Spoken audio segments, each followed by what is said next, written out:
More than $40 billion. That's what Meta spent between 2021 and 2023 building a virtual world that almost nobody wanted to inhabit.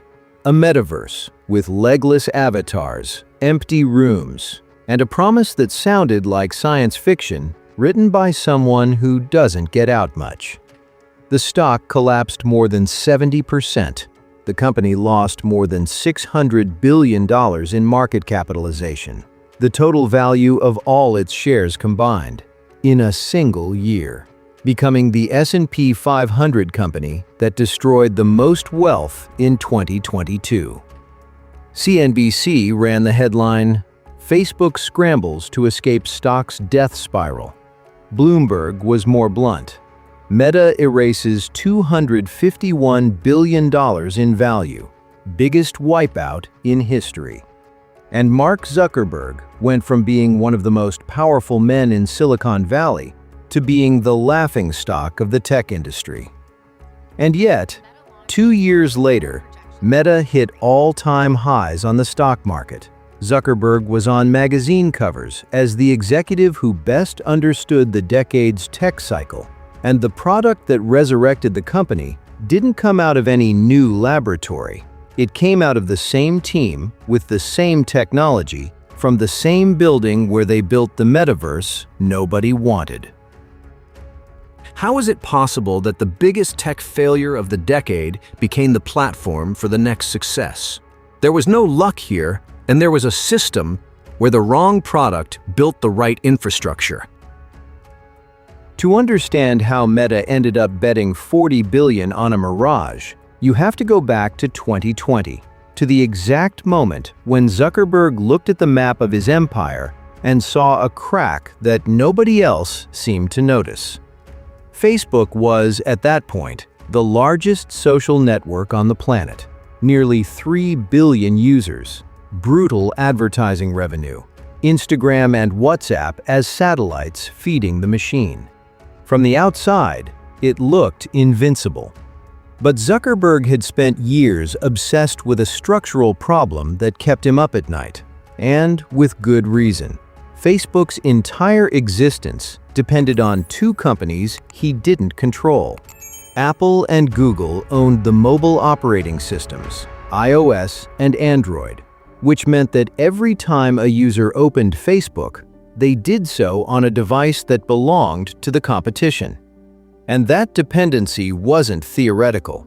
In 2021, Apple launched a privacy update on its iPhones that allowed users to block ad tracking, and that single change cost Meta more than $10 billion in annual revenue, in one stroke.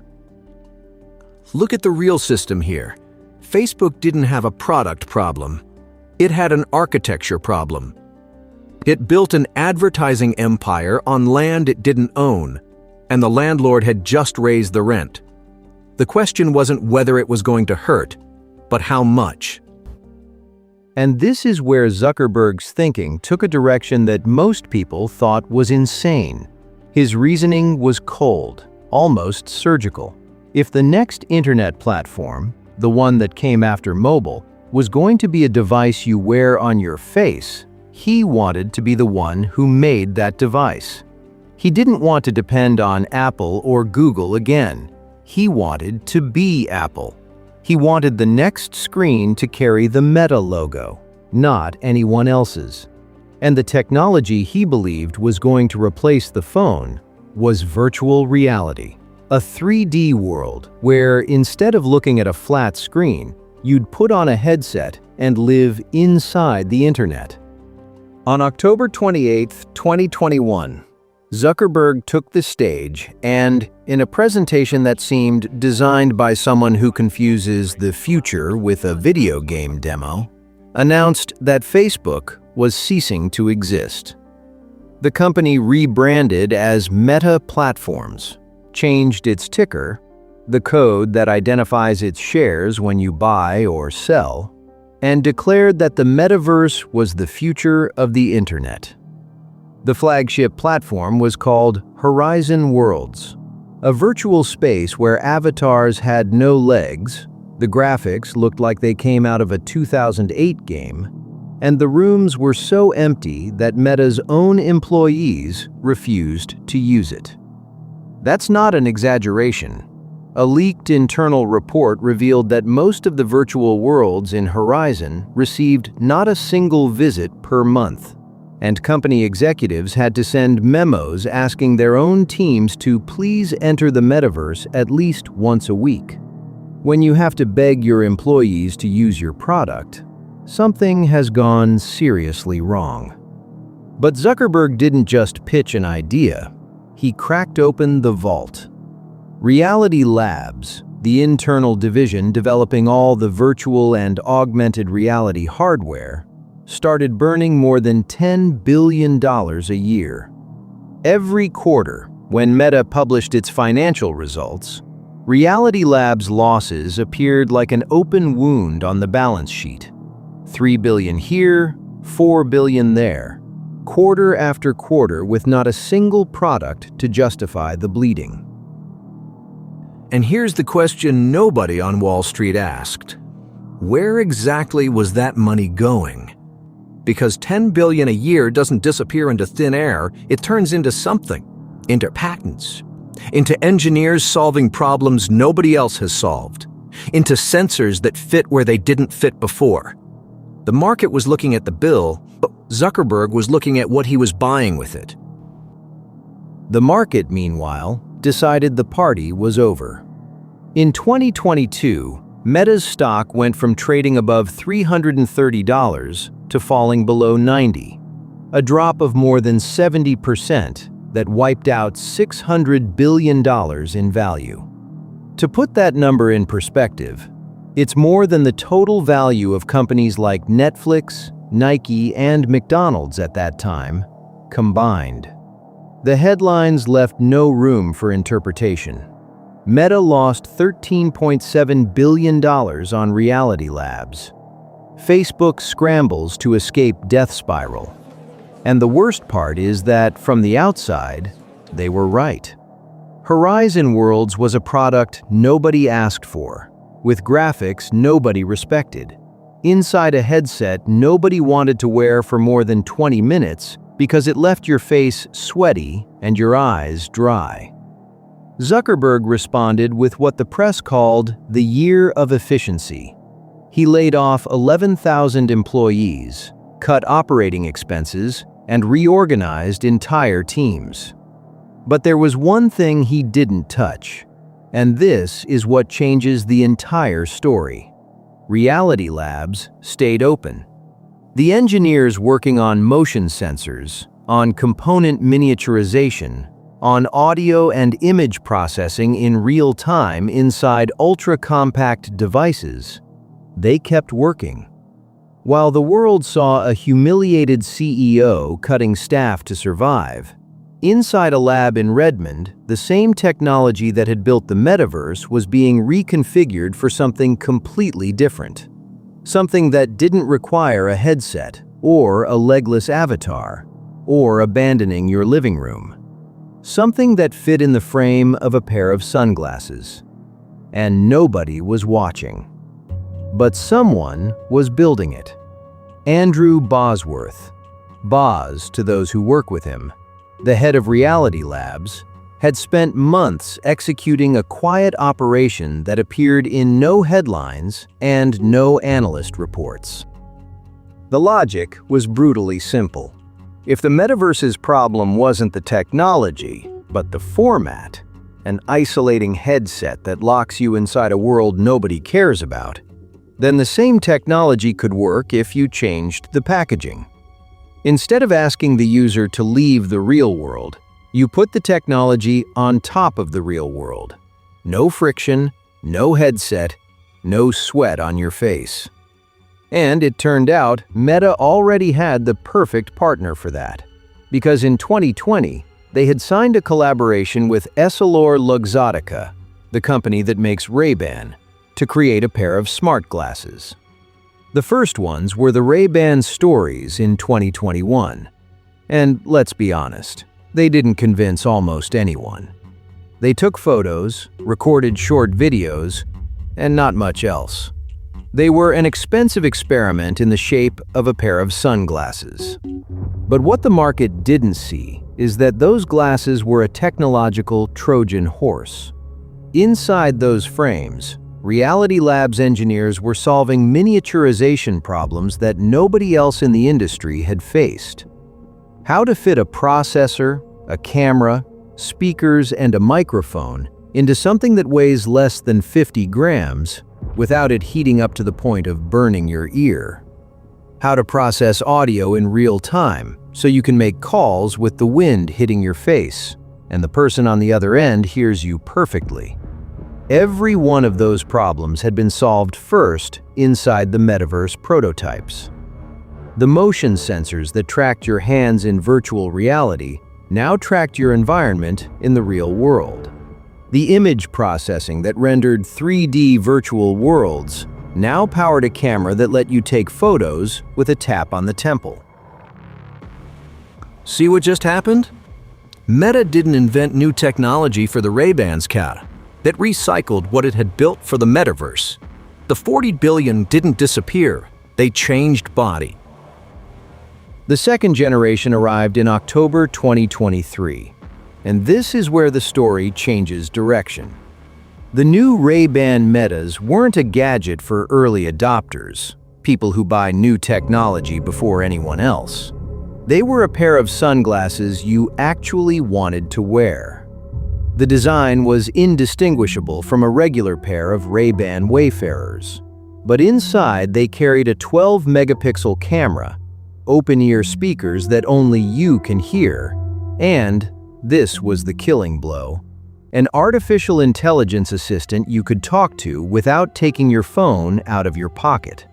You'd say, "Meta, what am I looking at?" and it would describe what the camera was capturing. You'd ask it to translate a sign in Japanese, and it did so in real time. This wasn't the Metaverse. It was the exact opposite. Technology that keeps you in the real world and adds an invisible layer of utility on top of it. Sales exceeded all internal estimates. Meta didn't publish exact figures, but analysts estimated that more than 2 million units were sold in 2024. A number that doesn't impress until you understand that this market didn't exist a year earlier, and no competitor had anything comparable. Google had tried a decade earlier with Google Glass, and the product died drowning in social rejection. Apple had spent years developing its Vision Pro, but it cost $3,500 and was still a headset that isolates you from the world. Meta, almost by strategic accident, had found the format the market actually accepted, something that looks normal, costs $300, and makes your life more convenient without asking anything in return. And here's the trap the market didn't see. While everyone was watching the Metaverse fail, Meta was accumulating years of advantage in augmented reality hardware that nobody could buy with money, because it required time, and time doesn't compress with a checkbook. Meta's stock, which had bottomed out below $90 at the end of 2022, surpassed $500 in 2024, reaching all-time highs and returning Zuckerberg to the headlines of the tech titans. The same analysts who in 2022 were calling for Zuckerberg's head were now publishing reports titled Meta's Hardware Moat, acknowledging that the company had an advantage in smart wearable devices that nobody could replicate in the short term. And then the question appears that should keep you up at night if you're building anything. How is it possible that the same bet that almost destroyed the company was the one that saved it? Look, what happened here has several layers and deserves to be unpacked. The first has to do with the difference between the product and the direction. Meta wasn't wrong to bet on the physical layer of the internet. The idea that the next technological step was going to require its own hardware was correct. Where it went wrong was in the vehicle. It chose the metaverse when the market wasn't asking for it. But when the first vehicle failed, the direction was still valid, and all the infrastructure that had been built was ready to be mounted on the right vehicle. The lesson is surgical. You can be right about the market and wrong about the product, and the key is not to abandon the direction when the first attempt fails. The second is more uncomfortable because it touches the ego. The metaverse didn't fail because the technology was bad. It failed because Zuckerberg built the product he wanted to exist, not the one users were asking for. Horizon Worlds was his personal vision of how the internet should work, not a response to a real problem. The Ray-Ban Metas, on the other hand, started from a behavior that already existed. People don't want to leave the real world to enter a virtual one. They want technology to integrate into their lives without getting in the way. That difference, listening to the market versus imposing your vision, is the line between a pivot and a funeral. And the difference between Zuckerberg and most entrepreneurs who make the same mistake is that he had $40 billion of cushion to survive the blow. And the third is the one nobody wants to hear. Without control, there is no bet.